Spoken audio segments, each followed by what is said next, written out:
NEET தேர்வு ரத்து செய்யப்படும் என்று அறிவிப்பை வெளியிட்டீங்க. செஞ்சாங்களா? மோடி அவர்கள் சென்னைக்கு வந்த பொழுது வெள்ளை குடை பிடித்தார் ஸ்டாலின். எதிர்கட்சியா இருக்கும் போது கருப்பு விடுறார். பத்திரிகையும் ஊடகம் மட்டும் உண்மை செய்தி வெளியிட்டா திமுக கட்சி என்ற கட்சி இந்த தேர்தல் வரைக்கும் நிலைக்காது. பொன்னி புழுங்கல் அரிசி 1 கிலோ அண்ணா திமுக ஆட்சியில் 45, திமுக ஆட்சியில் 75. தோரம் பருப்பு 1 கிலோ அண்ணா திமுக ஆட்சியில் 74, திமுக ஆட்சியில் 120. இதுக்கு பதில் சொல்லு திரு ஸ்டாலின் அவர்களே. 1 டன் கம்பி அண்ணா திமுக ஆட்சியில் 40,000, திமுக ஆட்சியில் 65,000. ஒரு செங்கல் அண்ணா திமுக ஆட்சியில் 8 ரூபாய், இப்போ ஒரு செங்கல் 13 ரூபாய்க்கு விற்குது. திமுக ஆட்சி இருக்கின்ற வரைக்கும் கனவுல வீடு கட்டி மகிழ்ந்துக்கலாம். நீ அண்ணா திமுக ஆட்சி மணந்த உடனே ஆண்களும் நகர பேருந்துள்ள கட்டணம் இல்லாம பயணம் செய்யலாம். அண்ணா திமுக ஆட்சி அமைந்தவுடனே ஒவ்வொரு குடும்பத்திற்கும் 10,000 ரூபாய் உதவித்தொகை வழங்கப்படும். கோலஹலாஸ் டிவி யூடியூப் சேனல், இது வாய்மையின் எக்காலம்.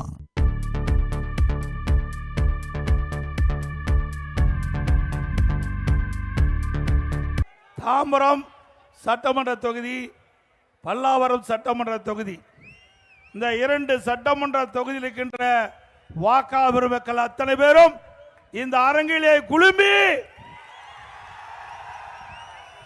இந்த பூமியை அதிர்கின்ற அளவிற்கு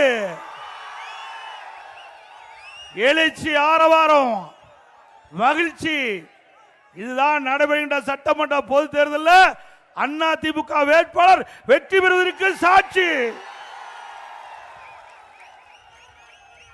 ஸ்டாலின் அவர்களே, நீங்க அரசாங்க நிகழ்ச்சிகளை பார்த்துக்கிட்டு இருக்கிறீங்க. இது அனைத்து இந்திய அண்ணா திராவிட முன்னேற்ற கழகத்துடைய எழுச்சி பயணத்திலே பார்க்கின்ற கூட்டம். இன்றைய தினம் வந்திருக்கின்ற பொதுமக்கள், கழக நிர்வாகிகள், தொண்டர்கள், கூட்டணி கட்சி சேர்ந்த நிர்வாகிகள், தொண்டர்கள் இங்கே திரளாக குழுமி இருக்கின்றீர்கள். வருகின்ற தேர்தல் நம்முடைய ஆட்சிக்கு வருவதற்கான தேர்தல். இங்கே வருகை தந்து இந்த எழுச்சி பயண நிகழ்ச்சியை கலந்து கொண்டுள்ள அனைவருக்கும் என்னுடைய முதற்கண் நன்றி கலந்த வணக்கம். இன்றைய தினம் ஸ்டாலின் போற பக்கமெல்லாம் பேசுறார். இன்றைக்கு தமிழ்நாட்டுக்கும் என்டிஏவுக்கு தான் கூட்டணி, என்டிஏவுக்கு தான் போட்டின்னு. திரு ஸ்டாலின் அவர்களே, இதுல தமிழ்நாட்டில் நடக்கிற தேர்தல், தமிழ்நாட்டில் யார் ஆட்சிக்கு வர வேணும், யார் ஆட்சி அகற்றப்பட வேண்டும் என்கின்ற தேர்தல்.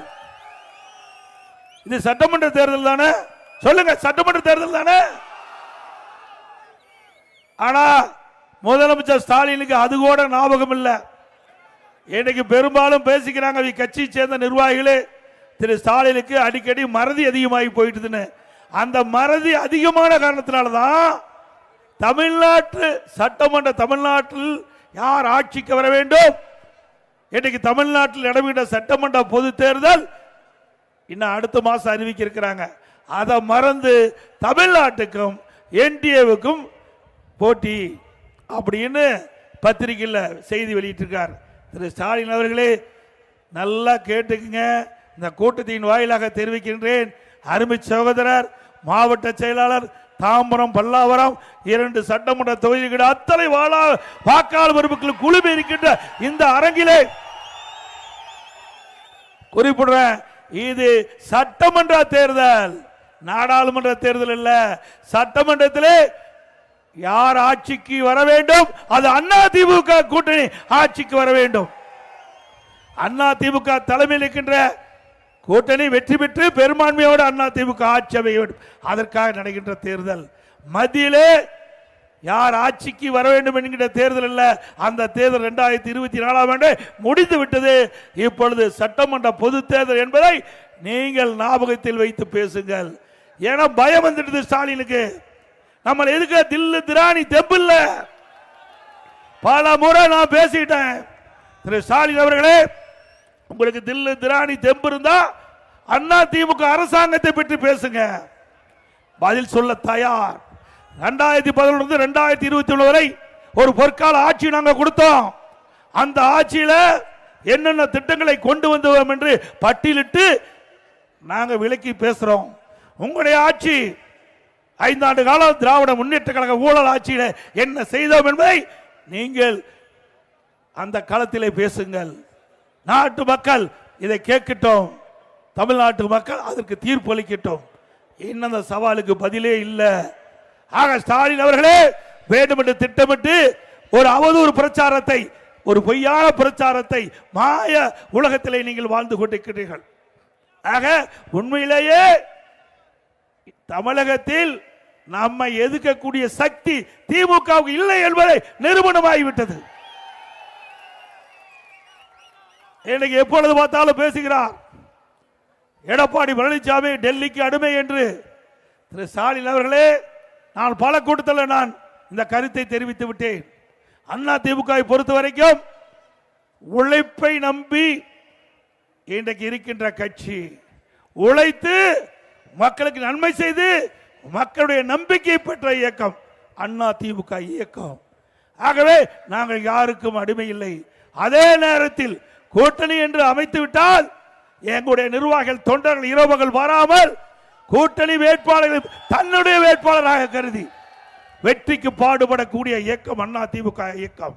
அதனாலதான் எந்த கட்சி நம் கூட்டணிக்கு வந்தாலும் அந்த கட்சியை முகமலர்ச்சியோடு வரவேற்று நம்மை விட நம்முடைய நிர்வாகிகள் தொண்டர்கள் கூட்டணி கட்சி வேட்பாளருக்கு முன்னுரிமை கொடுத்து அவர்களுக்காக பாடுபடுகின்ற ஒரே கட்சி அண்ணா திமுக கட்சி.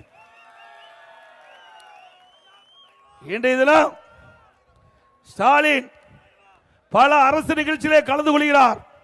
தமிழகத்திலே ஒவ்வொரு மாவட்டமாக போய்கொண்டிருக்கின்றார். அரசு நிகழ்ச்சி, அரசாங்க பணம், அதுல போய் அரசியல் பேசுறார். இது கண்டிக்கத்தக்கது. உங்களுக்கு அரசியல் பேச வேண்டும் என்று நீங்கள் எண்ணினால் நீங்க திமுக பொதுக்கூட்டத்தை போட்டு அரசியல் பேசுங்க. அரசாங்க பணத்தில் அரசு நிகழ்ச்சியில இன்னைக்கு அரசியல் பேசுவது கண்டிக்கத்தக்கது, மரபல்ல. ஆக இதை அவரால் பொதுக்கூட்டம் நடத்த முடியல. திமுக கூட்டணியில பல பிரச்சனை, ஒருங்கிணைப்பு இல்ல. அதனால அரசாங்கம் நடத்துகின்ற அரசு நிகழ்ச்சியிலே அரசியல் அந்த கருத்திலை தெரிவித்துக் கொண்டிருக்கின்ற முதலமைச்சர், இன்றைய முதலமைச்சர். நாங்க அப்படி அல்ல. எல்லா தொகுதியிலும் கிட்டத்தட்ட 189 சட்டமன்ற தொகுதிக்கு நேரடியாக சென்று மக்களை சந்தித்து அண்ணா திமுக ஆட்சியில் போடப்பட்ட திட்டங்களை மக்களிடத்தில் விலைக்கு பேசுகிறோம். இந்த அவல ஆட்சியிலே ஏற்பட்ட அவலங்களை மக்களுக்கு எடுத்து சொல்லுகிறோம். இது அனைத்து இந்திய அண்ணா திராவிட முன்னேற்ற கழகத்துடைய எழுச்சி பயணம் நிகழ்ச்சி.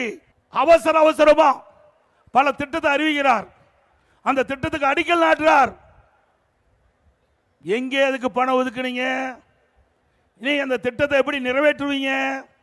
இதை மக்களை ஏமாற்றுகின்ற ஒரு தந்திர மாடல். திரு ஸ்டாலின் அவர்களே, அவசர அவசரமாக நீங்கள் ஒப்பந்தம் விடப்பட்டு அந்த ஒப்பந்தத்தின் அடிப்படையிலே பல அவசர கோலத்திலே பல திட்டத்துக்கு அடிக்கல் நாட்டுறீங்க. அண்ணா திமுக ஆட்சிக்கவுடன் இந்த அவசர கோலத்திலே விடப்பட்ட டெண்டர் அத்தனையும் ரத்து செய்யப்படும். நிதியே ஒதுக்கல, திட்டத்தை அறிவிச்சு அடிக்கல் நாட்டினா அந்த திட்டம் எப்படி நிறைவேறும்? எப்படியெல்லாம் மக்களை ஏமாற்றுகிறார் என்பதை நாட்டு மக்கள் தெரிந்து கொள்ள வேண்டும் என்று அன்போடு இந்த நேரத்தில் கேட்டுக்கிறேன். அது மட்டும் இல்ல, இன்றைக்கு தேர்தல் வந்துவிட்டது. கமிஷன், கலெக்ஷன், கரப்ஷன், அதுக்கு தான் எல்லா துறைகளிலுமே அவசர கோலத்தில் கமிஷனுக்காக டெண்டர் விட்டுக்கிட்டு இருக்கிறாங்க, திட்டத்தை அறிவிச்சுக்கிட்டு இருக்கிறாங்க. இது திராவிட முன்னேற்றங்களை கடுமையாக இன்றைக்கு கண்டிக்கின்றோம். அது மட்டும் இல்ல, இன்றைக்கு குவாரி வைத்திருக்கின்றவர்கள், ஜல்லி கிரசர் வைத்திருக்கின்றவர்கள், அவர்களை மிரட்டி பணம் பறிக்கின்ற செயலில் திராவிட முன்னேற்ற கழக அரசு ஈடுபட்டுக்கிட்டது. இது வன்மையாக கண்டிக்கிறோம். இன்னைக்கு அந்த கிரசர் உரிமையாளர்களை மிரட்டி பல லட்சம் ரூபாய் அந்த இலாக்காவுடைய அமைச்சர் அவளிடத்திலே பணத்தை பறிப்பதாக செய்திகள் வந்து கொண்டிருக்கிறது. திராவிட முன்னேற்ற கழகத்துக்கு எச்சரிக்கை விடுகிறோம். அண்ணா திமுக ஆட்சிக்கு வந்த பிறகு இப்படிப்பட்ட செயல் ஈடுபடுகிற எவராக இருந்தாலும் உரிய நடவடிக்கை எடுக்கப்படும். அதோட திரு ஸ்டாலின் எதிர்கட்சியில் இருந்தார். அப்ப திரு மோடி அவர்கள் இன்றைக்கு சென்னைக்கு வந்தார். அப்ப சென்னைக்கு வருகின்ற பொழுது கருப்பு பலூன் விட்டார். திரு மாண்புமிகு பாரத பிரதமர் அவர் எதிர்த்து கருப்பு பலூன் விட்டார். பிறகு ஆளுங்கட்சியா வந்த பிறகு திரு ஸ்டாலின் முதலமைச்சரான பிறகு ரத்தன கம்பளத்தை விரித்து பாரத பிரதமரை வரவேற்று செஸ் ஒலிம்பியாட் அந்த நிகழ்ச்சியில் அவரை கலந்து கொண்டு திட்டத்தை அந்த ஒலிம்பிக்கை திறந்து வச்சார். செஸ் ஒலிம்பிக் திறந்து வச்சார்.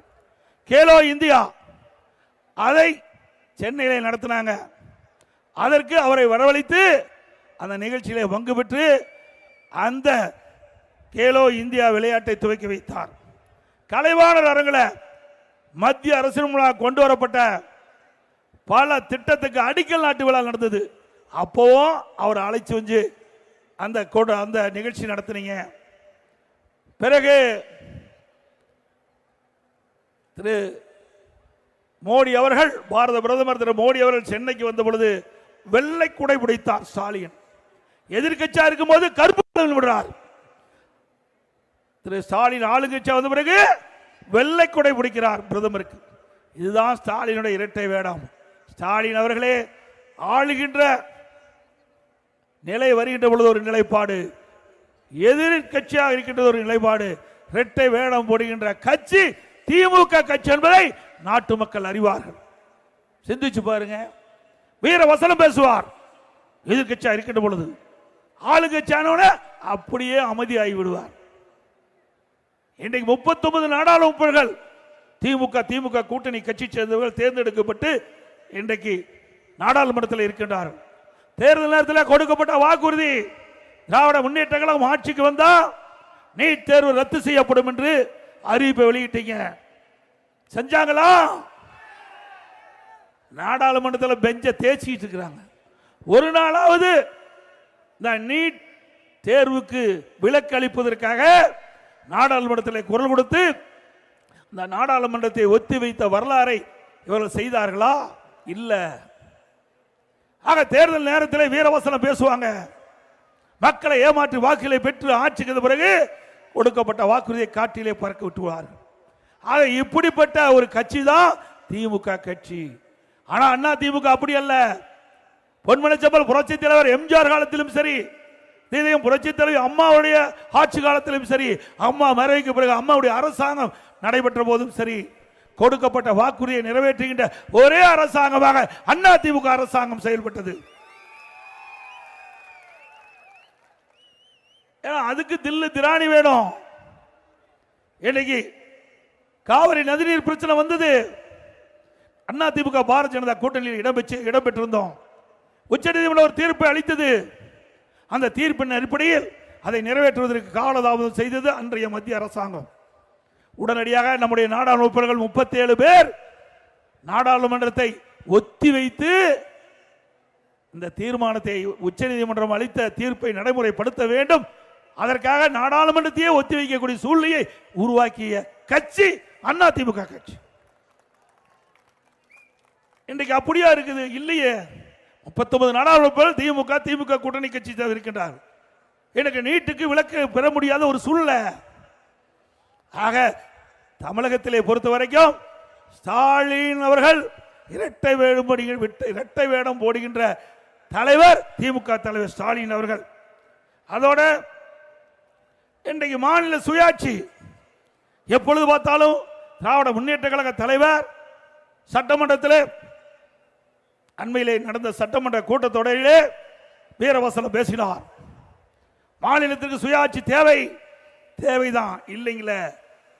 இன்றைக்கு திராவிட முன்னேற்ற கழகம் மத்தியிலே 15 ஆண்டு காலம் ஆட்சி அதிகாரத்தில் மத்தியில் இடம்பெற்றிருந்தீங்க. அப்பொழுது ஏன் மாநில சுயாட்சி பற்றி உங்களுக்கு ஞாபகம் வரவில்லையா? இன்றைக்கு திராவிட முன்னேற்ற கழகம் திரு வாஜ்பாய் பிரதமராக இருக்கின்ற காலகட்டத்தில் அந்த அமைச்சரவையில் இடம்பெற்றிருந்தாங்க திமுக. திரு மன்மோகன் சிங் அவர்கள் நாட்டுடைய பிரதமராக இருக்கின்ற பொழுது அந்த மத்தியிலே அரசாங்கத்திலே திமுக இடம்பெற்றிருந்தது. ஐக்கிய குஜரால் அவர்கள் நாட்டுடைய பிரதமராக இருக்கின்ற பொழுது அந்த மத்திய அமைச்சரவையிலே திமுக இடம்பெற்றிருந்தது. மரியாதைக்குரிய திரு தேவகவுடா அவர்கள் பாரத பிரதமராக இருந்த பொழுது அந்த அமைச்சரவையிலே திராவிட முன்னேற்ற கழகம் இடம்பெற்றிருந்தது. ஆக 4 பிரதமர் நாட்டை ஆண்டபோது திராவிட முன்னேற்ற கழகத்தை சேர்ந்தவர்கள் அந்த மத்தியிலே அமைச்சரவையில் இடம்பெற்றிருந்தீங்க. ஆட்சி அதிகாரத்தில் இருக்கின்ற பொழுது மக்கள் சுயாட்சி, இன்றைக்கு மாநில சுயாட்சி பற்றி கவலைப்படாத கட்சி திமுக கட்சி. எப்படிலாம் மக்களை ஏமாத்துறாங்க பாருங்க. தேர்தல் வந்தா மாநில சுயாட்சி எடுத்துக்குவாங்க, தேர்தல் முடிஞ்சா அப்படியே விட்டுருவாங்க. மத்தியிலே அதிகாரம் தான் அவளுக்கு கண்ணுக்கு பட்டது. இன்றைக்கு கொடுக்கப்பட்ட வாக்குறுதி மாநில சுயாட்சி பற்றி கவலைப்படாத, அப்படி மாநில சுயாட்சி கிடைக்க வேண்டும் என்று இந்த திராவிட முன்னேற்ற கழகம் உண்மையிலே எண்ணி இருந்தால் மத்தியிலே ஆட்சி அதிகாரம் இருக்கின்ற பொழுதே அவர்கள் அதை பெற்றுக்கலாம். ஆனால் அதை பற்றியெல்லாம் கவலைப்படாத கட்சி திமுக கட்சி. தேர்தல் வருகின்ற பொழுது இதை மையமாக வைத்து தேர்தல் பிரச்சாரம் செய்வதற்காக இன்றைக்கு சட்டமன்றத்தில் மாநில சுயாட்சி பற்றி திரு ஸ்டாலின் அவர்கள் வாய்கிலிய பேசியிருக்கின்றார். இது நாட்டு மக்களுக்கு எடுபடாது என்பதை ஸ்டாலின் உணர வேண்டும். அதோட இன்றைக்கு ஒரு அமைச்சர் இருந்தார் செந்தில் பாலாஜி, உங்களுக்கு நல்லா தெரியும். 10 ரூபா பேரை சொன்னாவே பேர் அழகா வருது. 10 ரூபாய்க்கு மதிப்பு கொடுத்தவரே செந்தில் பாலாஜி தான். தமிழ்நாட்டில் சுமார் 6000 மதுக்கடைகள் இருக்குங்க. 6000 மதுக்கடையில் ஒரு நாளைக்கு 1.5 கோடி பாட்டில் விற்பனை ஆகுது. ஒரு பாட்டிலுக்கு 10 ரூபா கூடுதலா வசூல் பண்றாங்க. அப்படி வசூல் பண்ணும்போது ஒரு நாளைக்கு இந்த 10 ரூபா கூடுதல் வசூல் மூலமாக 1.5 கோடி ரூபாய் மேலிடத்துக்கு போவதாக செய்தி. மாசத்துக்கு 450 கோடி, வருஷத்துக்கு 5400 கோடி. இதுவரை 5 ஆண்டு திராவிட முன்னேற்ற கழக ஆட்சியில் சுமார் 24,000 கோடி இந்த 10 ரூபா பாட்டிலுக்கு வசூல் பண்ணுறது மட்டும் கொள்ளையடிச்சிருக்கிறாங்க. இதெல்லாம் மத்தியில் இருக்கின்ற அமலாக்கத்துறை இன்றைக்கு கண்டுபிடித்து வழக்கு போட்டு அந்த வழக்கின் அடிப்படையில் இன்றைக்கு பல்வேறு நிகழ்வுகள் நடந்துகிட்டு இருக்குது. அதோட திரு செந்தில் பாலாஜி மீது ஊழல் குற்றச்சாட்டு வந்து நீதிமன்றம் பதவியிலிருந்து விலக வேண்டும் என்று சொன்ன காரணத்தினால் இன்றைக்கு பதவியிலிருந்து விலகி இருக்கிறாரு. அவர் 2 இலாக்கா பார்த்தார். ஒன்று மின்சாரத்துறை, இன்னொன்று கலால் துறை. 2 துறையும் மந்திரியிலிருந்து விலகிட்டார். இன்றைக்கும் அவர் தான் அந்த இலாக்காவுக்கு அமைச்சராக இருந்து செயல்பட்டு இருக்கிறார். எந்த நிலையில் இந்த அரசாங்கம் இருக்குது என்று பாருங்க. ஏற்கனவே ராஜினாமா பண்ணிட்டார் 2 இலாக்காவிலையும். ஆனா இலாக்கால இன்றைக்கு வீட்டிலே இருந்து கொண்டு இந்த 2 துறையும் கவனிக்கின்றவர் திரு செந்தில் பாலாஜி. இந்த அரசு அதிகாரிகள் அவர் வீட்டுக்கு சென்று இந்த 2 துறையில் இருக்கிற பிரச்சனையை அவர்கள் அவரோடு பேசி இன்றைக்கு அதை தீர்த்துக்கிட்டு இருக்கிறாங்க. அண்ணா திமுக ஆட்சிக்கு வந்தவுடன் யாரெல்லாம் இந்த தவறுக்கு உடந்தையாக இருக்கின்றார்களோ அவர்கள் மீதெல்லாம் உரிய நடவடிக்கை எடுக்கப்படும். இன்றைக்கு உயர்நீதிமன்றத்தில் ஒரு வழக்கு வந்தது. திரு செந்தில் பாலாஜி அவர்கள் அவர் மின்சாரத்துறை அமைச்சராகின்ற பொழுது டிரான்ஸ்பார்மர் கொள்முதல் செய்கின்ற டெண்டர் நடப்பட்டது. அந்த டெண்டர்ல 30 நிறுவனங்கள் கலந்துகிட்டது. அந்த 30 நிறுவனங்களும் ஒரே ரேட்டுக்கு டெண்டர் கோரி இருக்கிறாங்க. ஒரே ரேட், 30 பேரும் ஒரே ரேட்டுக்கு கோட் பண்ணி இருக்கிறாங்க. அதுவும் மற்ற மாநிலத்தில் இதே டிரான்ஸ்பார்மர் என்ன விலை இருக்குதோ அதை விட கூடுதலா விலையை அந்த டெண்டர்ல கோட் பண்ணி இருக்கிறாங்க. அதுதான் இன்றைக்கு உயர்நீதிமன்றத்தில் வந்திருக்குது. ஒரு வாரத்தில் இன்றைக்கு லஞ்ச ஒழிப்புத்துறை இந்த விசாரணை மேற்கொண்டிருக்கிறது. இந்த விசாரணையுடைய ஆவணங்களை நீதிமன்றத்திலே தாக்கல் செய்ய வேண்டும் என்று உயர் நீதிமன்றம் தீர்ப்பளித்திருக்கிறது. ஆக ஊழல் ஊழல் ஊழல், எல்லா துறையிலும் ஊழல் திமுக ஆட்சியில். அதோட அண்மையில் உயர் நீதிமன்றத்தில் ஒரு வழக்கு. அந்த வழக்கின் அடிப்படையில் உள்ளாட்சித்துறை அமைச்சர், நகர்ப்புற வளர்ச்சி, குடிநீர் வழங்கல் துறை, அந்த 2 துறைக்கு அமைச்சர் இருக்கின்ற திரு நேரு அவர்கள் அவருடைய இலாக்காவிலே முறைகேடு நடைபெற்றதாக அமலாக்கத்துறை அவருடைய ஆதாரத்தின் அடிப்படையில் தமிழ்நாட்டில் இருக்கின்ற காவல்துறை அதிகாரிகளுக்கு, உயர் அதிகாரிக்கு அறிக்கை தாக்கல் செஞ்சிருக்கிறாங்க. 3 முறை அறிக்கை தாக்கல் செஞ்சாங்க, அறிக்கை அனுப்பி வச்சாங்க. ஆனா ஒரு நடவடிக்கை எடுக்கல. அதனால அனைத்து இந்திய அண்ணா திராவிட முன்னேற்ற கழக வழக்கறிஞர் உயர் நீதிமன்றத்தில் வழக்கு போட்டோம்.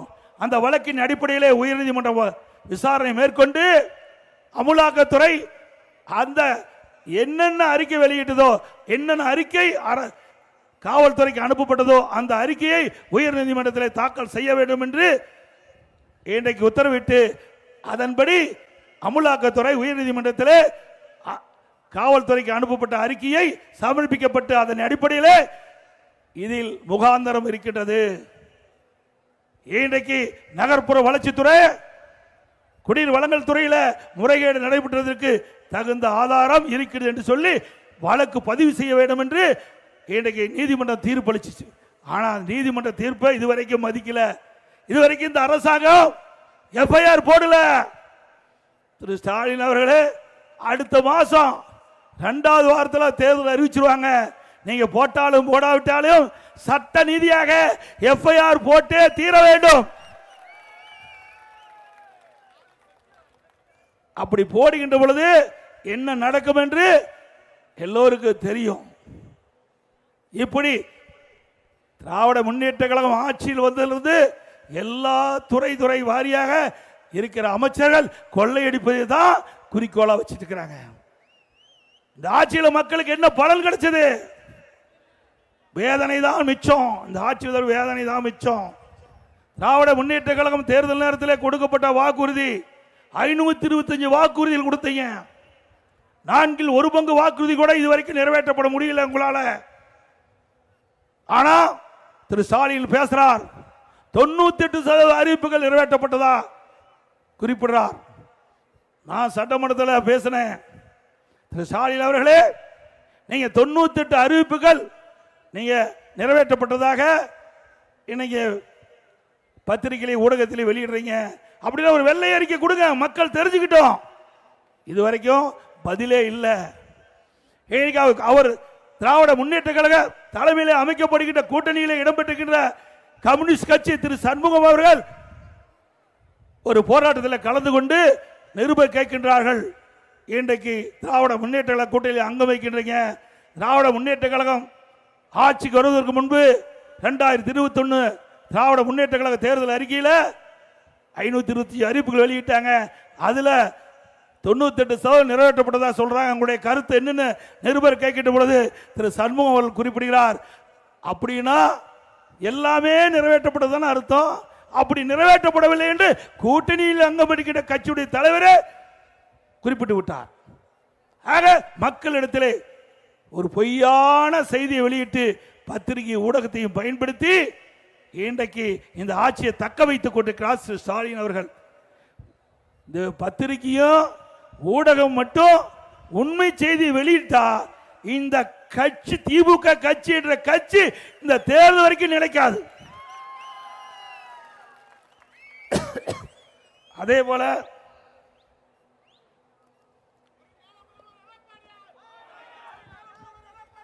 திரு ஸ்டாலின் அவர்கள் எதிர்கட்சி தலைவராக இருந்தார். நான் முதலமைச்சர் இருந்த காலகட்டத்தில் ஊரா போனார். அங்க ஒரு திட்டு கண்டா ஒரு பெட்ஷீட்டை போட்டு அங்க ஒரு பெட்டி வச்சிருவாங்க.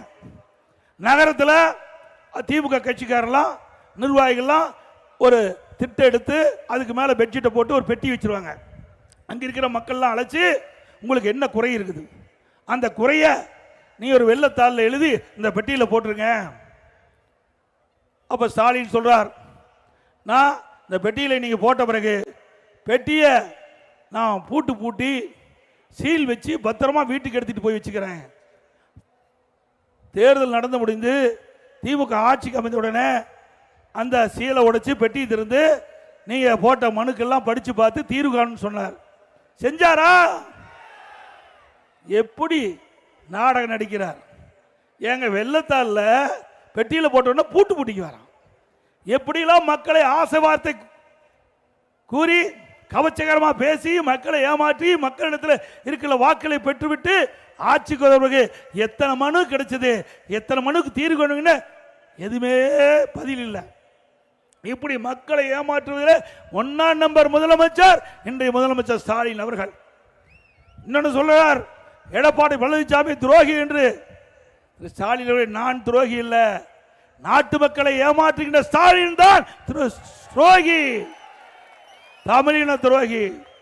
இன்றைக்கு தமிழகத்தில் சட்ட ஒழுங்கு அடியோடு சீர்குலைந்து விட்டது. இதற்கு காரணம் திரு ஸ்டாலின்.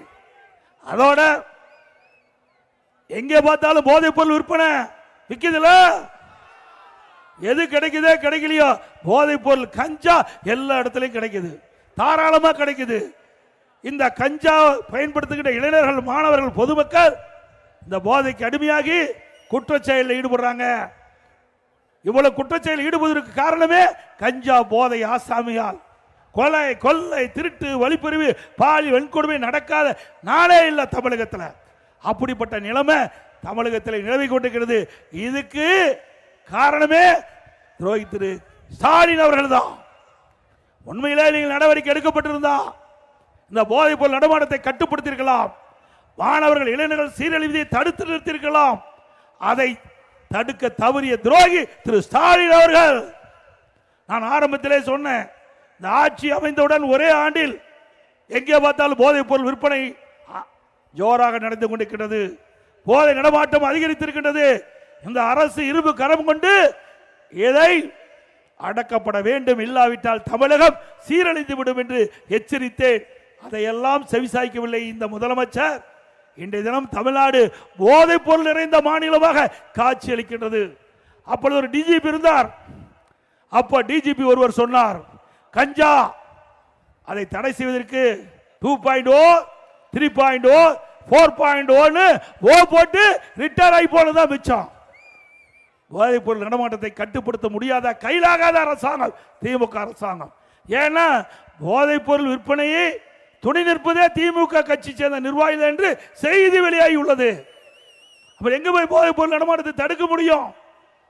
இன்னைக்கு அந்த போதை ஆசாமிகள் காவலரை தாக்குறாங்க. அப்படிப்பட்ட நிலைமை தமிழகத்தில் நிலவி கொண்டிருக்கிறது. இன்றைக்கு சென்னையில் ஒரு பொதுக்கூட்டம் நடந்தது. திரு கனிமொழி அவர்கள் பேசுறாங்க. அந்த பொதுக்கூட்டத்தில் ஒரு பெண் காவலர் பாதுகாப்பு இருக்கிறாங்க. அங்க 2 இளைஞர் போய் அந்த பெண் காவலருக்கு பாலியல் சீண்டல் கொடுக்கிறார். இன்னைக்கு காவலருக்கே இப்படிப்பட்ட நிலைமை. மக்களுக்கு யார் பாதுகாப்பு கொடுக்குது? இன்னைக்கு பயிரை வேலி காக்க வேண்டும், அதே போல மக்களை காப்பது காவல்துறை. அந்த காவலருக்கே பாதுகாப்பு இல்லாத ஒரு சூழ்நிலை இன்றைக்கு தமிழகத்தில் நிலவி கொண்டிருக்கிறது. இப்படிப்பட்ட ஆட்சி தொடர வேண்டுமா? இன்றைய தினம் விலைவாசி உயர்வு எண்ணி பாருங்க. இதன் நகர மக்கள் இன்னைக்கு அத்தனை உணவுப் பொருட்களும் நீங்க கடையில் தான் வாங்கி ஆக வேண்டும். அனைத்து இந்திய அண்ணா திராவிட முன்னேற்ற கழக ஆட்சியிலே விலைவாசியை ஒப்பிட்டு பாருங்க. இன்னைக்கு அண்ணா திமுக ஆட்சியில் இன்னைக்கு அரிசி என்ன விலை? இன்னைக்கு பாத்தீங்க அண்ணா திமுக ஆட்சியில் பச்சரிசி, சாப்பாட்டு அரிசி 1 கிலோ 40 ரூபாய்க்கு வித்துதுங்க. இன்னைக்கு திமுக ஆட்சியில் 1 கிலோ 75 ரூபாய்க்கு விற்குது. 35 ரூபா 1 கிலோவுக்கு அதிகம். பொன்னி புழுங்கல் அரிசி 1 கிலோ அண்ணா திமுக ஆட்சியில் 45, திமுக ஆட்சியில் 75. இட்லி புழுங்கரிசி 1 கிலோ அண்ணா திமுக ஆட்சியில் 30 ரூபா, திமுக ஆட்சியில் 55 ரூபா. கடல் எண்ணெய் 1 கிலோ அண்ணா திமுக ஆட்சியில் 130 ரூபா, திமுக ஆட்சியில் 1 கிலோ கடல் எண்ணெய் 250 ரூபா. நல்லெண்ணெய் 1 கிலோ அண்ணா திமுக ஆட்சியில் 250, திமுக ஆட்சியில் 500 ரூபாய்க்கு விற்குது. துவரம் பருப்பு 1 கிலோ அண்ணா திமுக ஆட்சியில் 74, திமுக ஆட்சியில் 120. துவரம் பருப்பு 1 கிலோ, சரி உளுத்தம் பருப்பு அண்ணா திமுக ஆட்சியில் 79 ரூபா, திமுக ஆட்சியில் 120 ரூபா. இதுக்கு பதில் சொல்லு திரு ஸ்டாலின் அவர்களே. இன்றைக்கு ஏழை எளிய ஒடுக்கப்பட்ட நசுக்கப்பட்ட அன்றாடு வேலைக்கு சென்றால்தான் அவர் வீட்டிலே அடுப்பு எரியும் என்று அடித்தட்டிலே வாழுகின்ற மக்கள் இந்த உணவுப் பொருள் விலையேற்றலால் எவ்வளவு பாதிக்கப்படும் என்பது சிந்தித்து பார்த்தீர்களா? இதுக்கெல்லாம் சிந்திக்கிறதுக்கு நேரமே இல்லை. தினந்தோறும் போட்டோ ஷூட், தினந்தோறும் ஒரு அறிவிப்பு, தினந்தோறும் பேரு பத்திரிகையில் ஊடகத்தில் வரும். இப்படியே 5 ஆண்டு காலத்தை ஓட்டிய ஒரே முதலமைச்சர் தமிழ்நாடு முதலமைச்சர் ஸ்டாலின் அவர் தான். எத்தனை பேர் வச்சிருக்கார்? யாருக்காவது அவர் வச்ச பேர் ஞாபகம் இருக்குதா? பேர் வைப்பதிலே வல்லவர் இன்றைய முதலமைச்சர். அந்த பேர் வைப்பதற்கு நோபல் பரிசு கொடுக்கணும், திரு ஸ்டாலினுக்கு கொடுத்தா பொருத்தமா இருக்கும். அவ்வளவு பேர். ஒவ்வொரு திட்டத்துக்கும் ஒரு அறிவிப்பார், ஒரு பேர் வைப்பார், அதோட முடிஞ்சு போச்சு. அதே மாதிரி ஒரு திட்டத்தை அறிவிப்பார், ஒரு குழு போடுவார், அதுக்கு ஒரு தலைவர் போடுவார், அதோட முடங்கி போயிடும். இதுவரை திராவிட முன்னேற்ற கழக அரசு அமைந்த பிறகு 52 குழு போட்டிருக்கிறீங்க. 52 குழு போட்டு என்ன சாதிச்சீங்க? அந்த குழு என்ன அறிக்கை மாநில அரசு கொடுத்திருக்குது? வெள்ளை அறிக்கை விடுன்னு சொன்னா அதுக்கு பதில் கிடையாது. அதோட தொழில்துறை திரு ஸ்டாலின் பேசுறார், திராவிட முன்னேற்ற கழகம் ஆட்சிக்கு பிறகு தொழிற்சாலை அதிகமாக வந்து விட்டது, வேலைவாய்ப்பு அதிகமாக கிடைக்கப்பட்டது என்று ஒரு செய்தியை பரப்பிட்டு இருக்கார். உண்மை அல்ல. அனைத்து இந்திய அண்ணா திராவிட முன்னேற்ற கழகம் ஆட்சி, இதே புரட்சி தலைவி அம்மாவர்கள் தமிழகத்தோட முதலமைச்சர் பொறுப்பேற்ற போது 2015 தொழில் முதலீட்டாளர் மாநாட்டை சென்னையில் நடத்தினாங்க. 74 புரிந்துணர்வு ஒப்பந்தங்கள் போடப்பட்டது. அதையெல்லாம் நடைமுறைக்கு படிப்படியாக வந்து இன்றைக்கு பயன்பாட்டுக்கு வந்து வருகின்ற பொழுது சுமார் லட்சக்கணக்கான பேருக்கு வேலைவாய்ப்பை உருவாக்கி தந்த அரசாங்கம் அதிமுக அரசாங்கம். அதே வழியில் வந்து அம்மாவுடைய அரசாங்கம் 2019 ஜனவரி மாதம் சென்னையில் தொழில் முதலீட்டாளர் மாநாட்டை நடத்தணும். அப்பொழுது 3,05,000 கோடி தொழில் முதலீட்டு ஈர்க்கப்பட்டு 304 புரிந்துணர்வு ஒப்பந்தங்கள் போடப்பட்டன. அந்த ஒப்பந்தங்கள் எல்லாம் இன்றைக்கு புரிந்துணர்வு ஒப்பந்தங்கள் எல்லாம் நடைமுறைக்கு வந்து இன்றைக்கு தொழிற்சாலைகள் எல்லாம் இயக்கப்பட்டு பல லட்சம் இளைஞருக்கு வேலை வாய்ப்பு கிடைத்தது. ஸ்டாலின் அவர்களே, உங்களுடைய ஆட்சியில் என்ன கிடைச்சது? நீங்க அறிவிப்பு கொடுத்திருக்கிறீங்க, சட்டமன்றத்தில் பேசுறீங்க, தொழில்துறை அமைச்சர் பேசுறார், 1179 புரிந்துணர்வு ஒப்பந்தங்கள் போடப்பட்டதாகவும் 12,32,000 கோடி தொழில் முதலீட்டு ஈர்க்கப்பட்டதாகவும் அதன் மூலமாக 36 லட்சம் பேருக்கு வேலை கிடைக்கும் என்று ஒரு அறிவிப்பை கொடுத்தீங்க. எங்கே நிறைவேற்றினீங்க? அத்தனையும் ஏற்ற அளவில் தான் இருக்குது, நடைமுறைக்கு வரல. திரு ஸ்டாலின் அவர்கள் தொழில் முதலீட்டு ஈர்ப்பதற்கு ஜெர்மன் நாட்டுக்கு செல்கின்ற பொழுது சென்னை விமான நிலையத்தில் பத்திரிகையாளரை சந்தித்து பேட்டி கொடுக்கிறார். அப்பொழுது சொல்லுகிறார், 1122 ஒப்பந்தங்கள் புரிந்துணர்வு ஒப்பந்தம் போடப்பட்டது, 10,60,000 கோடி தொழில் முதலில் ஈர்க்கப்பட்டது. அந்த ஈர்க்கப்பட்டதில் 77 புரிந்துணர்வு ஒப்பந்தங்கள் நிறைவேற்றப்பட்டதுன்னு சொல்றார். அப்படி 77% புரிந்துணர்வு ஒப்பந்தங்கள் நிறைவேற்றப்பட்டது சொன்னா பல லட்சம் பேருக்கு வேலை கிடைச்சிருக்கணும். வேலை கிடைச்சதா? இல்லைங்க. எப்படி நாட்டு மக்களை ஏமாற்றுகிறார் என்பதை நம்ம எண்ணி பார்க்க வேண்டும். அது மட்டும் இல்ல, மத்திய அரசாங்கம் வெளியிட்டு இருக்குது, இன்றைக்கு வெளிநாட்டு முதலீடு 1,15,000 கோடி தான் இந்த ஆட்சியில் வந்திருக்குது தமிழகத்துக்கு. மாநிலத்திலிருந்து 26,000 கோடி தான் இன்றைக்கு தொழில் முதலீடு வந்திருக்குது. இப்படி நாட்டு மக்களை ஏமாற்றுகின்ற அரசு தொடர வேண்டுமா? இன்றைக்கு படித்த இளைஞர்களுக்கு வேலைவாய்ப்பு உருவாக்கி தர வேண்டும் என்ற அடிப்படையில் தான் அதிமுக ஆட்சி இருக்கின்ற பொழுதுதான் முதலாக தொழில் முதலீட்டு மாநாட்டை நடத்தி தொழில் முதலீட்டை ஈர்த்து தமிழகத்திலே புதிய புதிய தொழில் துவங்கி படித்த இளைஞர்களுக்கு வேலைவாய்ப்பை உருவாக்கி தந்த அரசாங்கம் அதிமுக அரசாங்கம். உடைய அரசாங்கத்தில் அத்தனையும் வெற்றி அறிவிப்பாகத்தான் பார்க்கப்படுகிறது. நான் சட்டமன்றத்தில் கேள்வி கேட்டேன், அறிக்கையின் வேலை வெளிப்படுத்தினேன், பத்திரிகையில் பேட்டி கொடுக்கின்ற போது தெரிவித்தேன், திரு ஸ்டாலின் அவர்களே, உங்களுடைய ஆட்சியில் புரிந்துணர்வு ஒப்பந்தங்கள் போடப்பட்டதா சொல்றீங்க, எவ்வளவு புரிந்துணர்வு ஒப்பந்தங்கள் போடப்பட்டது, அந்த புரிந்துணர்வு ஒப்பந்தத்துடைய நிலை என்ன, எத்தனை தொழிற்சாலை எவ்வளவு முதலில் வந்திருக்குது, அந்த தொழிற்சாலையுடைய நிலைமை என்ன, எத்தனை தொழிற்சாலை பயன்பாட்டுக்கு வந்திருக்குது, எவ்வளவு பேருக்கு வேலை கிடைத்திருக்குது, வெள்ளை அறிக்கை விடுன்னு சொன்னா வெள்ளை பேப்பரை கேட்டு எடுத்து நடத்துறார், வெள்ளை பேப்பரை காட்டுறார். அதுதான் உண்மை, எதுவுமே நடக்கல. அதனாலதான் வெள்ளை பேப்பரை காட்டிட்டார் தொழில்துறை மந்திரி. ஆக நாட்டு மக்களை எப்படி ஏமாற்றிக் கொண்டிருக்கின்றார்கள் இந்த அரசு என்பதை நாம் எண்ணி பார்க்க வேண்டும். அதே போல அனைத்து இந்திய அண்ணா திராவிட முன்னேற்ற கழகம் ஆட்சி இருக்கின்ற பொழுது மாணவ சமுதாயத்திற்கு தரமான கல்வி கிடைக்கும் என்பதற்காக பல்வேறு திட்டங்களை கொண்டு வந்தோம். இன்னைக்கு மாண்புமிகு புரட்சி தலைவி அம்மாவர்கள் அறிவுபூர்வமான கல்வி கிடைக்க வேண்டும், மாணவர்களுக்கு விஞ்ஞான கல்வி கிடைக்கும் என்பதற்காக அரசு பள்ளியை படிக்கின்ற மாணவர்கள் அரசு உதவி பெறும் பள்ளியிலே லேப்டாப் கொடுத்தோம், மடிக்கணினி கொடுத்தோம். சுமார் 52,35,000 மாணவ மாணவிக்கு இன்றைக்கு மடிக்கணினி கொடுத்த ஒரே அரசாங்கம் இந்தியாவில் தமிழ்நாடு அரசு, அம்மாவுடைய அரசாங்கம். 4 ஆண்டா நிறுத்திட்டீங்க. தொடர்ந்து நாங்கள் சட்டமன்றத்தில் குரல் கொடுத்தோம், பொதுக்கூட்டத்தில் பேசணும், ஊடகத்தின் வாயிலாக கருத்து தெரிவித்தோம். அரசு செவி சாய்க்கல. 4 ஆண்டு அந்த லேப்டாப் கொடுக்கின்ற திட்டத்தை நிறுத்திட்டாங்க. இப்பொழுது அவசர அவசரமா 10 லட்சம் பேருக்கு நாங்கள் கொடுப்பதாக அறிவிச்சு கொடுத்துட்டு இருக்கிறாங்க. இதுக்கு என்ன அவசியம்? நீங்க உண்மையிலேயே லேப்டாப் கொடுக்க வேண்டும் என்று, மாணவர்கள் கொடுக்க வேண்டும் என்று விரும்பி இருந்தா அந்த கல்லூரி ஆரம்பிக்கிறதுக்கு முன்பு கொடுத்திருக்க வேணும். 25ஆம் ஆண்டு கல்லூரி ஆரம்பிக்கின்ற பொழுது அவர்களுக்கு லேப்டாப் கொடுத்துதான் பயன் கிடைச்சிருக்கும். ஆனா 3 ஆண்டு பட்ட படிப்பு முடிச்சு அவர்கள் வெளியிலே செல்கின்ற பொழுது அவர்களுக்கு லேப்டாப் கொடுக்குறீங்க. அதனால என்ன பயன்? இதெல்லாம் எதற்காக கொடுக்கிறாங்கன்னா, வருகின்ற தேர்தலில் திமுக தோல்வி அடைந்து விடும் என்ற அச்சத்தின் அடிப்படையில் இந்த லேப்டாப் அவசர அவசரமா கல்லூரி மாணவர் கொடுக்குறாங்க. நாம கொடுத்தது ஓட்டுக்காக கொடுக்கல, மாணவனுடைய திறமையை வளர்ப்பதற்காக லேப்டாப் +1 +2 மாணவர் கொடுத்தோம். ஆனா திமுக பட்டப்படிப்பு படிக்கின்ற மாணவர் கொடுக்குறீங்க, நாங்க வரவேற்கிறோம், அதை வேண்டான்னு சொல்ல. ஏன்னா அண்ணா திமுக ஆட்சியில் கொண்டு வரப்பட்ட திட்டத்தை ஏற்றுக்கொள்வதற்கு முதலமைச்சருக்கு நன்றி. ஆனா அதே வேளையில் அந்த திட்டத்தை குறித்த காலத்திலே நிறைவேற்றப்பட்டிருந்தா மாணவர்களுக்கு பயன்பெற்றிருக்கும். அதை குறித்த நேரத்திலே அதை செயல்படுத்தாத காரணத்தினாலே அந்த திட்டம் முழுமையாக நம்முடைய மாணவர்களுக்கு பயன் தரவில்லை. தேர்தலுக்காக இந்த திட்டத்தை கொண்டு வந்து இந்த அரசு இன்றைக்கு நிறைவேற்றி கொண்டு என்பதை மட்டும் மாணவர்கள் இளைஞர்கள் உணர்வார்கள் என்பதை இந்த நேரத்தில் தெரிவிக்க விரும்புகிறேன். அதே போல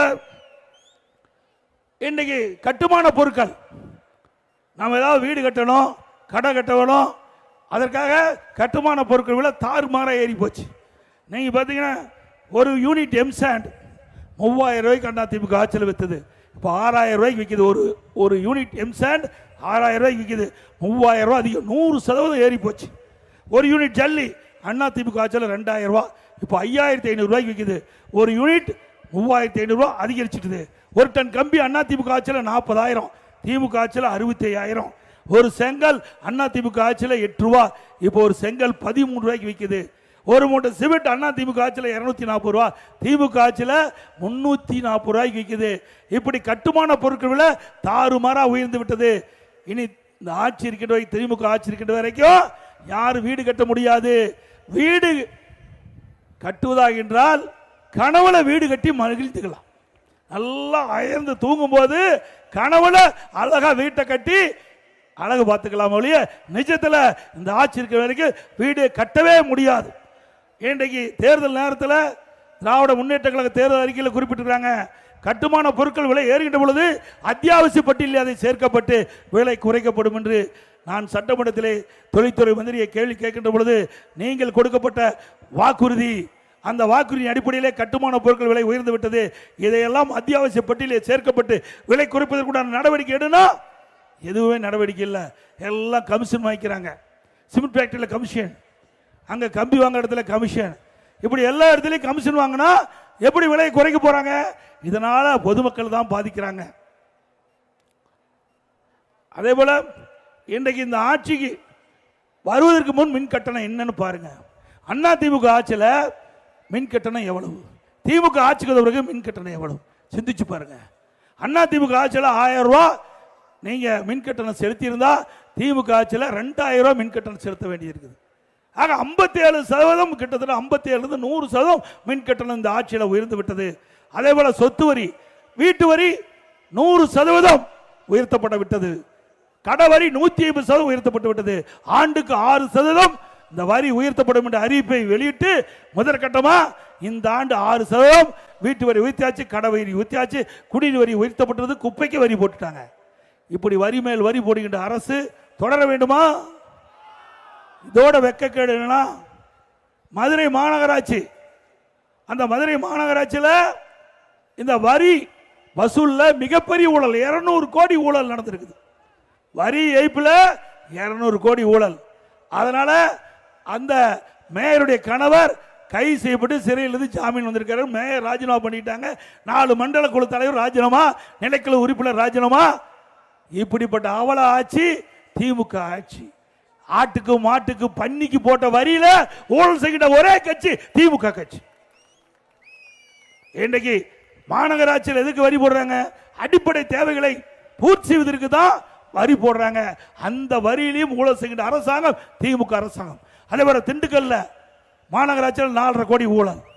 இன்னைக்கு பல்வேறு நகராட்சியில், காஞ்சிபுரம் நகராட்சியில், மாநகராட்சியில் பங்கு பிரிப்பதில் பிரச்சனை. அங்க மேயர் மாற்றம், கோயம்புத்தூர்ல மேயர் மாற்றம், திருநெல்வேலியில மேயர் மாற்றம், இப்படி பங்கு பிரிப்பதில் சண்டை. இப்படிப்பட்ட ஒரு அவல ஆட்சி தொடர வேண்டுமா? இங்க உங்களுடைய மாநகராட்சி, தாம்பரம் மாநகராட்சி இன்றைக்கு பல போராட்டங்களை அறிவிச்சவர் மாவட்ட சார் முன்னிருந்து நடத்தினாரு. சாலை சீர்கெட்டு இருக்குது, சாலை சீர் செய்ய வேண்டும். அதே போல இன்றைக்கு அடிப்படை தேவைகள், அதை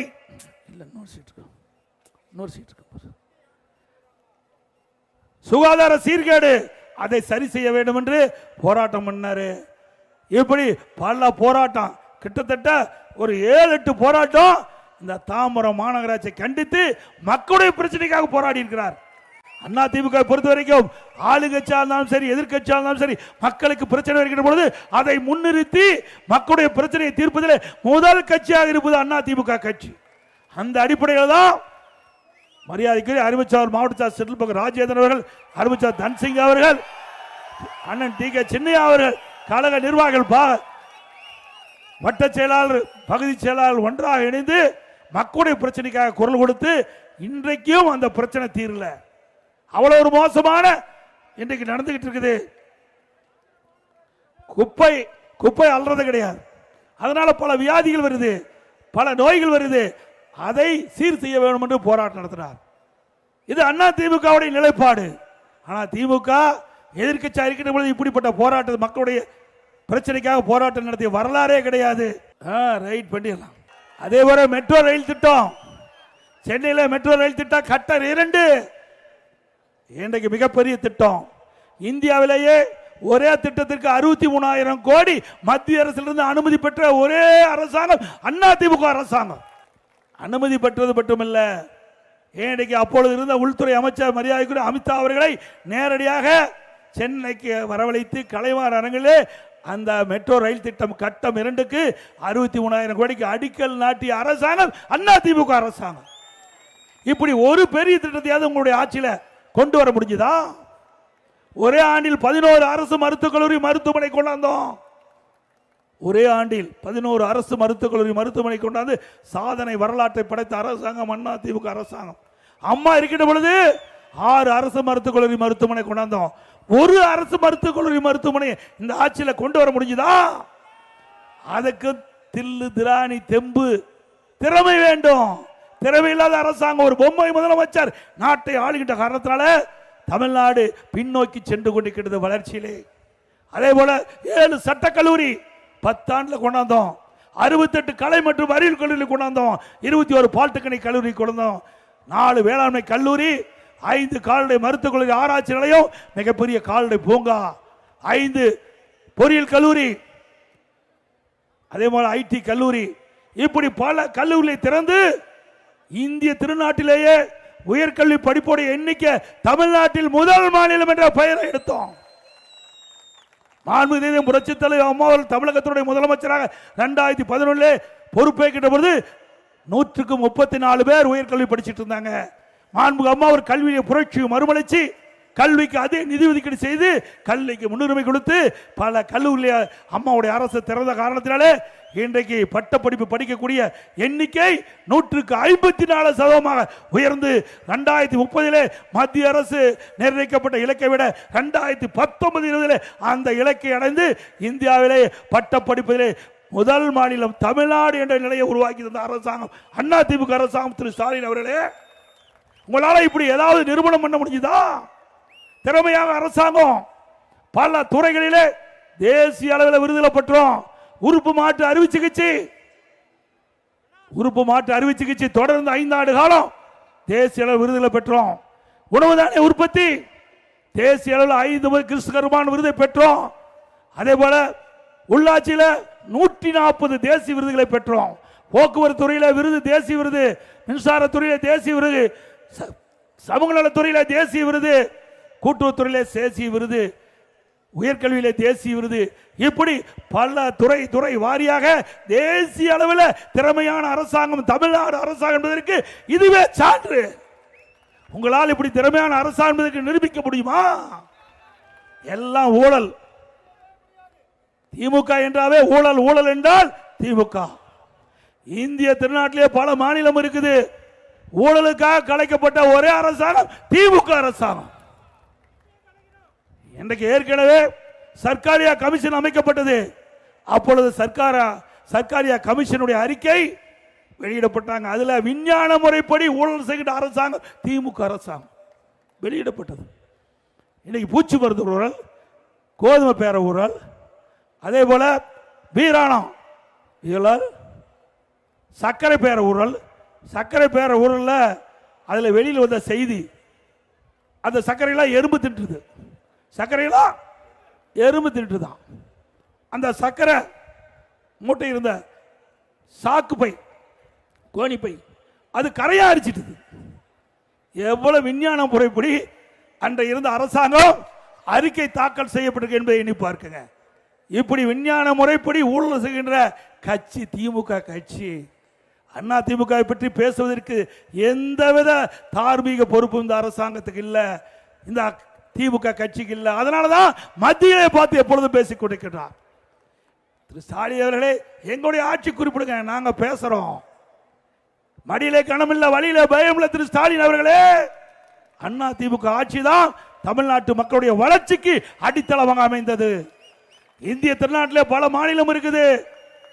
அந்த மாநிலத்தில் ஒப்பிட்டு பார்க்கின்ற பொழுது வளர்ச்சி மிகுந்த மாநிலம் என்று பெயர் வாங்குவதற்கு அடித்தளமாக இருந்த அரசாங்கம் அண்ணா திமுக அரசாங்கம். திராவிட முன்னேற்ற கழகம் தேர்தல் அறிக்கையில் குறிப்பிட்டாங்க, அண்ணா திமுக ஆட்சியிலே அதிகமாக கடன் வாங்கிவிட்டார்கள். இன்றைக்கு அப்படின்ற ஒரு அறிக்கை வெளியிட்டு திராவிட முன்னேற்ற கழகம் ஆட்சிக்கு வந்தால் இந்த கடனை சரி செய்வதற்கு, வருவாயை பெருக்குவதற்கு ஒரு உயர்மட்ட குழு அமைக்கப்படும். அந்த குழுவில் நிபுணர்கள் இடம்பெறுவார்கள் என்று அறிவிக்கப்பட்டு அந்த குழு அமைச்சாங்க. நிபுணர்கள் போட்டாங்க. போட்ட பிறகு 5 லட்சம் கோடி கடன் வாங்கியிருக்கிறாங்க. எதுக்கு குழு போட்டாங்க? கடன் வாங்குறதுக்கு குழு போட்டிருக்கிறாங்க. அது மட்டும் இல்ல, 73 ஆண்டு காலம் தமிழகத்தில் பல்வேறு கட்சிகள் ஆண்டிருக்கின்றன. 2021 வரை பல கட்சிகள் தமிழகத்தில் ஆட்சி புரிந்தது. 2021 வரை தமிழ்நாட்டுடைய கடன் அளவு 4,85,000 கோடி. திராவிட முன்னேற்ற கழகம் 2001 இருந்து 2026 இப்பொழுது மார்ச் முடிகின்ற வரை 5 லட்சம் கோடி கடன் வாங்கியிருக்கிறீங்க. என்ன திட்டத்தை கொண்டாந்தீங்க? திட்டம் எதுவும் இல்லை. அது மட்டும் இல்ல, 2021 2021 அண்ணா திமுக ஆட்சியில் வந்த வருமானத்தை விட 2024-25 திராவிட முன்னேற்ற கழக ஆட்சியில் வந்த வருமானம் 1,36,000 கோடி உயர்ந்திருக்குது. ஒரு பக்கம் வரி உயர்ந்தாச்சு, வருவாய் உயர்ந்தாச்சு, மறுபக்கம் கடன் வாங்கிட்டு இருக்கிறீங்க. திட்டம் எதுவும் அல்ல. நான் ஏற்கனவே குறிப்பிட்டேன், எத்தனை காலேஜ் கட்டணும், எதுவுமே இந்த ஆட்சியில் பார்க்க முடியல. அவ்வளவு பணத்தையும் ஆட்டை போட்டாங்க. இதெல்லாம் அண்ணா திமுக ஆட்சிக்கு வந்த பிறகு இதையெல்லாம் விசாரிக்கப்பட்டு சட்ட நீதியாக நடவடிக்கை எடுக்கப்படும். மக்களுடைய வரி பணம் வீணாக்க நான் விடமாட்டேன் எங்களுடைய அரசாங்கம். அது மட்டும் இல்ல, திரு ஸ்டாலின் பேசுறார், எங்களுடைய ஆட்சியில் வேண்டும் என்று திட்டமிட்டு எடப்பாடி பழனிசாமி அவதூறு பிரச்சாரம் செய்து வருகிறார். ஸ்டாலின் அவர்களே, நாங்க அவதூறு பிரச்சாரம் செய்ய வேண்டிய அவசியமே இல்லை. இன்னைக்கு முழுக்க முழுக்க உங்க ஆட்சியில் நடக்கின்ற சம்பவங்கள் இதுக்கு சாட்சி. மக்கள் பார்த்துக்கிட்டு இருக்கிறாங்க. எந்த ஆட்சி சிறந்த ஆட்சி என்று மக்கள் சீர்தூக்கி பார்த்துட்டு இருக்கிறாங்க. அண்ணா திமுக ஆட்சி 10 ஆண்டு கால ஆட்சி எப்படி இருந்தது, திராவிட முன்னேற்றங்கள் 5 ஆண்டு கால ஆட்சி எப்படி என்று எடை போட்டு பார்க்கிறாங்க. அதில் அண்ணா திமுக ஆட்சி சிறந்த ஆட்சி என்று மக்கள் மனதிலே இன்றைக்கு இடம் பெற்று விட்டோம். நடவேண்ட சட்டமன்ற பொதுத் தேர்தலே அனைத்து இந்திய அண்ணா திராவிட முன்னேற்ற கழக தலைமையில் அமைக்கப்பட்ட கூட்டணி அதிக இடங்களே வெற்றி பெற்று அண்ணா திமுக தனி பெரும்பான்மையோட ஆட்சி அமைக்கும். இன்னைக்கு கொடுக்கப்பட்ட வாக்குறுதி, திராவிட முன்னேற்ற கழகம் ஆட்சிக்கு வந்தா இன்னைக்கு அரசு காலி பணியிடங்கள் 3 லட்சம், அரசு சார்ந்த காலி பணியிடங்கள் 2 லட்சம், மொத்தம் 5 லட்சம் காலி பணியிடங்கள் இருக்கின்றன. அத்தனை நிரப்பப்படும் என்ற ஒரு அறிவிப்பை கொடுத்தீங்க. இதுவரைக்கும் காலி பணியிடங்கள் முழுவதும் நிரப்பல. அதோட ஓய்வு பெற்றவர்கள் 1 லட்சம் பேர். அந்த 5 ஆண்டுல திராவிட முன்னேற்ற கழக ஆட்சி 1 லட்சம் பேர் ஓய்வு பெற்றிருக்கிறாங்க. ஆனால் பணி ஆணை வழங்குறது 94,000 பேருக்கு. அதுல 6,000 பேர் இன்றைக்கு நிரப்ப முடியல. ஆக திராவிட முன்னேற்ற கழகம் கொடுக்கப்பட்ட வாக்குறுதியை நிறைவேற்றல. அதனால் படித்த நிலைகளுக்கு வேலை வாய்ப்பு கிடைக்கல. இதையெல்லாம் மாற்ற வேண்டும் என்றால் அண்ணா திமுக ஆட்சி தமிழகத்திலே மலர வேண்டும் என்று இந்த நேரத்தில் உங்களை வேண்டி விரும்பி கேட்டுக்கிறேன். அதேபோல இஸ்லாமிய பெருமக்கள் சிந்தித்து பார்க்க வேண்டும். இன்றைக்கு அனைத்து இந்திய அண்ணா திராவிட முன்னேற்ற கழகம் தமிழகத்தில் ஆட்சி அதிகாரத்தில் இருக்கின்ற பொழுது சட்ட ஒழுங்கு பேணி காக்கப்பட்டது. அண்ணா திமுக ஆட்சி இருக்கின்ற பொழுது மத சண்டை கிடையாது, ஜாதி சண்டை கிடையாது, அனைவரும் சகோதரத்தோடு வாழ்ந்தோம். அப்படிப்பட்ட ஆட்சி தந்தது அண்ணா திமுக ஆட்சி. இன்னைக்கு சட்ட ஒழுங்கு சந்திச்சிருக்கின்ற அளவுக்கு பார்க்கிறோம். சட்ட ஒழுங்கு சீரழிந்து விட்டது. சிந்திக்க வேண்டும் சிறுபான்மை மக்கள். அதிமுக ஆட்சியில் இஸ்லாமிய பெருமக்களுக்கு நிறைய திட்டங்களை நாங்கள் நிறைவேற்றி கொடுத்தோம். இன்றைக்கு இஸ்லாமிய பெருமக்கள் வேண்டுகோளை ஏற்று இதே புரட்சி தலைவி அம்மா அவர்கள் தமிழகத்தினுடைய முதலமைச்சராக பொறுப்பேற்கின்ற பொழுது இன்றைக்கு புனித ரமலான் மாதத்தில் பள்ளி வாசலுக்கு நோன்பு கஞ்சி தயாரிக்க விலையெல்லாம் அரிசி கொடுத்த ஒரே அரசாங்கம் அதிமுக அரசாங்கம். நாகூர் தர்கா சந்தனக்கூடு விழாவிற்கு தேவைப்படும் சந்தன கட்டைகள் இன்று வரை அதிமுக ஆட்சி வரை விலையில்லாமல் கொடுத்தோம். அதே 2018 வரை ஹஜ் புனித பயணம் மேற்கொள்ளும் இஸ்லாமிய சகோதரர்களுக்கு மத்திய அரசு மானியம் வழங்குவதை நிறுத்தியது. இஸ்லாமிய பெருமக்கள் என்னை சந்தித்து கோரிக்கை வைத்தார்கள். ஹஜ் புனித பயணம் மேற்கொள்வதற்கு மாநில அரசிலிருந்து நிதி ஒதுக்கீடு செய்ய வேண்டும் என்று அவருடைய கோரிக்கை ஏற்று 2019ஆம் ஆண்டு 6 கோடி ரூபாய் ஹஜ் புனித பயணம் மேற்கொள்வதற்கு நிதி ஒதுக்கீடு செஞ்சோம். பிறகு 2021 இந்த நிதி போதாது, கூடுதல் நிதி தேவைப்படும் என்று கோரிக்கை வச்சாங்க. அவருடைய கோரிக்கை ஏற்று அதிமுக அரசாங்கம் 6 கோடியிலிருந்து ஹஜ் புனித பயணம் மேற்கொள்வதற்கு 12 கோடி ரூபாய் உயர்த்தி வழங்கினோம். ஹஜ் பயணிகள் சென்னையில் தங்கி செல்ல வசதியாக ஹஜ் செல்ல வேண்டும் கேட்டாங்க. அதுக்கு 15 கோடி ஒதுக்கி தந்த அரசு அதிமுக அரசாங்கம்.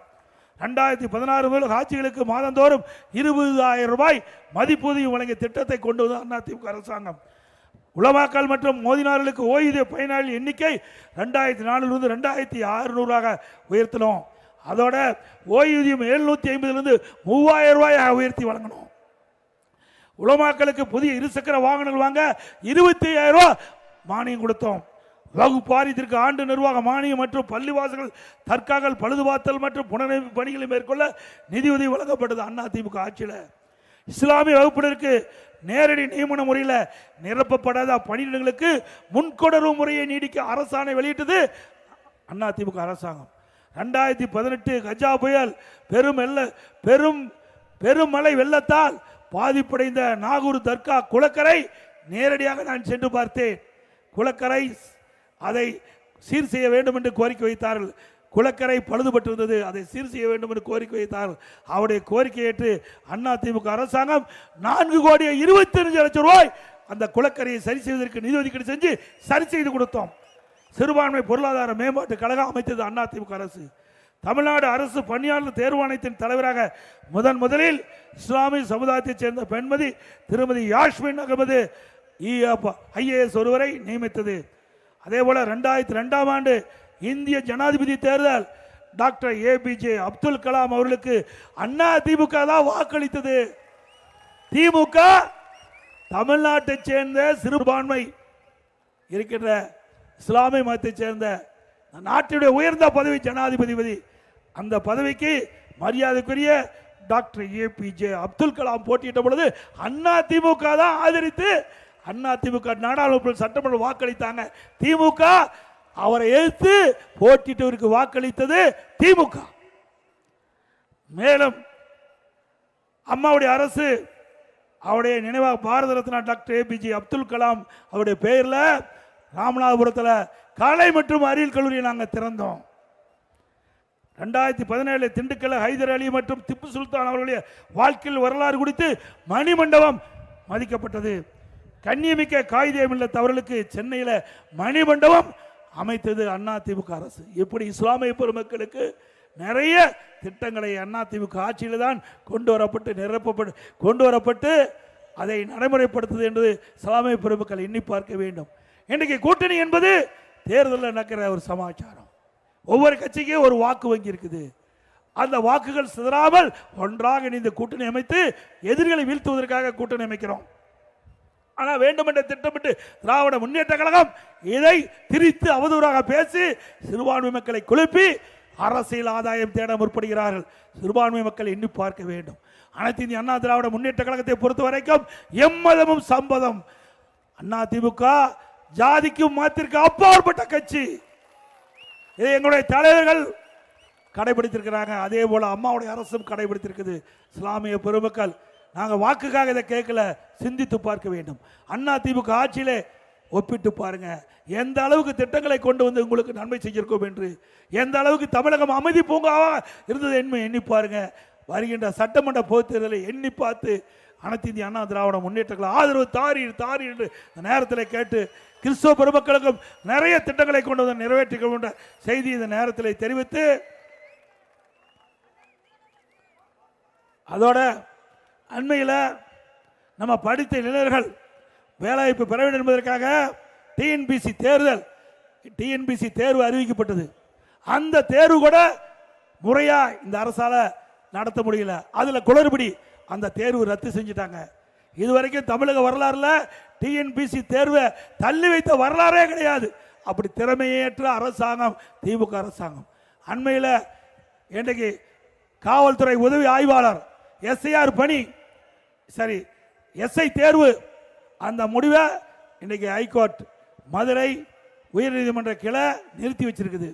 அதில் தென்காசியை சேர்ந்த 2 பேர் சென்னை மதுரை உயர்நீதிமன்றத்தில் வழக்கு தொடர்ந்திருக்கிறாங்க. அந்த வழக்கில் தமிழ்நாட்டில் காலியாக உள்ள எஸ்ஐ பணியிடங்களை நிரப்புவதற்கான தேர்வை டிசம்பர் 21ஆம் தேதி நடைபெற்றது. அந்த தேர்தலில் ஏ பிரிவில் தமிழ் பகுதி தேர்வு வினாக்கள் இடம்பெற்றிருந்தது. ஆனால் பி பிரிவில் பாடத்திட்டத்தில் குறிப்பிட்டிருந்தபடி தமிழ் வினாக்கள் இல்லை. அதை சுட்டிக்காட்டி இன்றைக்கு உயர்நீதிமன்றம் இதுக்கு தடை கொடுத்திருக்குது. இப்படி முறையாக தேர்தல் இன்றைக்கு அந்த தேர்வு கூட நடத்த முடியாத ஒரு அவலநிலை இந்த ஆட்சியில் பார்க்கப்படுகின்ற செய்தி இந்த நேரத்தில் தெரிவித்து, வருகின்ற சட்டமன்ற பொதுத் தேர்தலில் அனைத்து இந்திய அண்ணா திராவிட முன்னேற்ற கழக தலைமையில் அமைக்கப்பட்ட கூட்டணி நம்முடைய வேட்பாளர்னா அவருக்கு இரட்டை சின்னத்தில் வாக்களித்து வெற்றி பெறுங்கள். ஏதாவது ஒரு வேளை கூட்டணி ஒதுக்கப்பட்டால் கூட்டணி கட்சி சேர்ந்த வேட்பாளருக்கு ஒதுக்கப்பட்ட சின்னத்திலே வாக்களித்து வெற்றி பெற செய்ய வேண்டும் என்று நேரத்தில் தெரிவித்து, அனைத்து இந்திய அண்ணா திராவிட முன்னேற்ற கழகத்தின் சார்பாக 3 கட்ட தேர்தல் அறிவிப்புகளை வெளியிட்டோம். எல்லா குடும்பத்துக்கும் மாதந்தோறும் குலவழக்கு திட்டத்தின் மூலமாக அந்த குடும்ப தலைவி அவருடைய வங்கியில் 2000 ரூபாய் வழங்கப்படும்.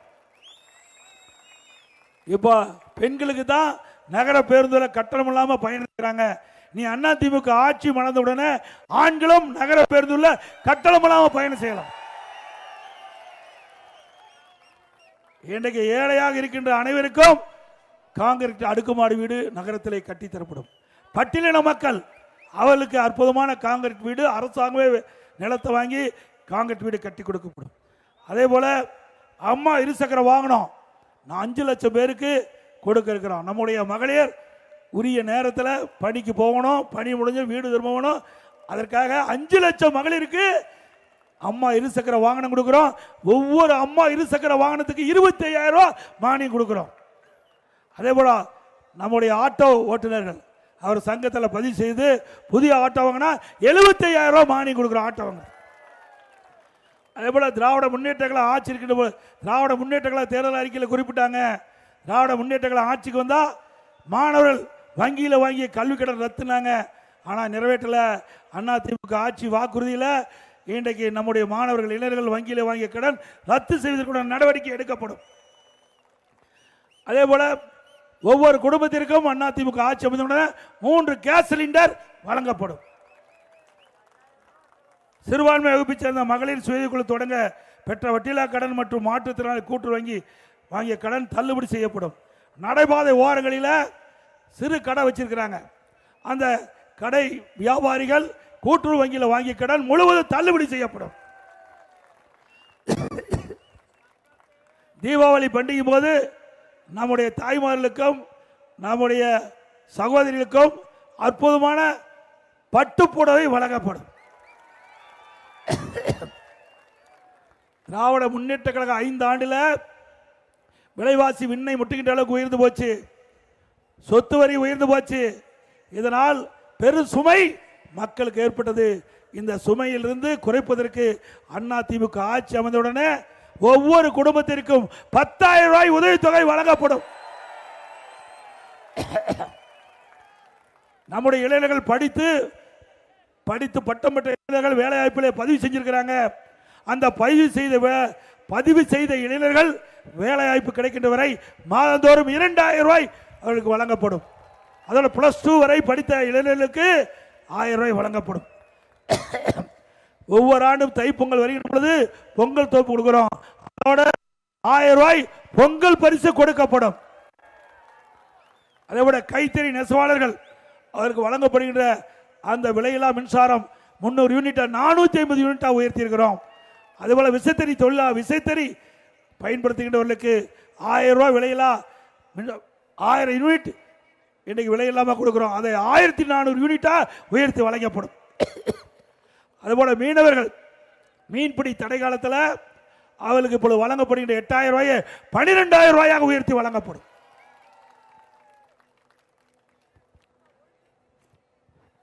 இது மட்டுமல்ல, அனைத்து இந்திய அண்ணா திராவிட முன்னேற்ற கழக தேர்தல் அறிக்கை குழு பல மாவட்டத்துக்கு சென்று அங்க இருக்கின்ற மக்களுடைய கோரிக்கை மனுக்கெல்லாம் வாங்கியிருக்கிறாங்க.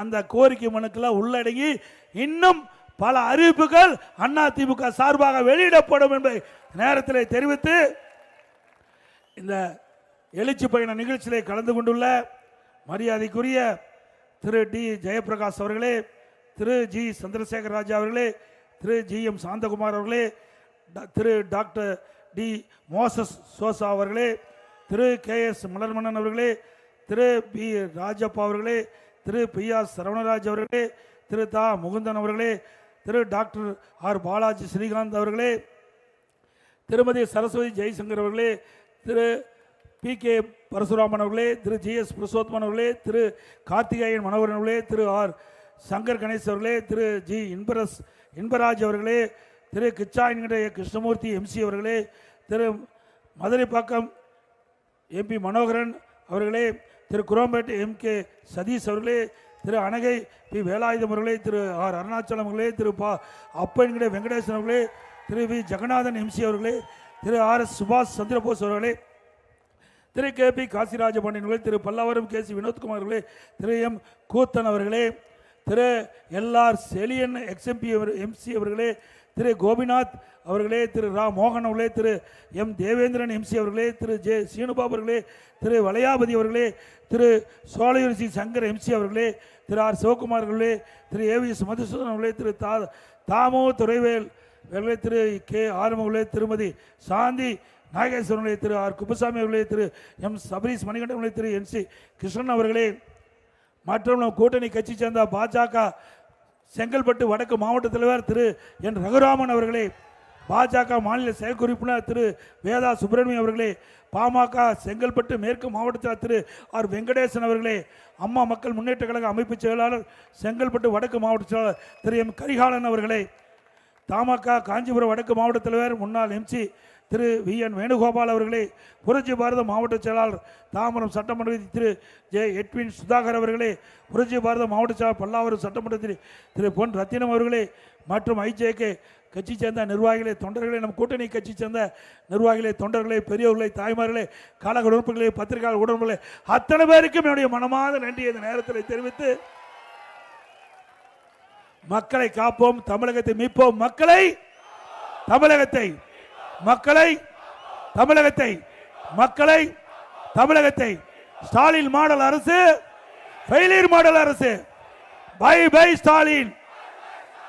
இந்த சிறப்பான எழுச்சி பயண நிகழ்ச்சியை ஏற்பாடு செய்த மரியாதைக்குரிய முன்னாள் எம்பி மாவட்ட சார் அருண் சிட்லபாக ராஜேந்திரன் அவர்களுக்கும், முன்னாள் எம்எல்ஏ திரு தன்சங்கர் அவர்களுக்கும், அண்ணன் சின்னையா அவர்களுக்கும், வரி தந்து சிறப்பித்த பகுதி கழக செயலாளர்கள், மாவட்ட நிர்வாகிகள், வட்ட செயலாளர்கள், முன்னாள் மாமன்ற இன்னாள் மாமன்ற உறுப்பினர்கள் அனைவருக்கும் நன்றி. நன்றி. கூட்டணி கட்சி சேர்ந்த தலைவர்கள், நிர்வாகிகள், தொண்டர்கள் அனைவருக்கும் நன்றி. கோலஹலாஸ் டிவி யூடியூப் சேனல், இது வாய்மையின் எக்காலம்.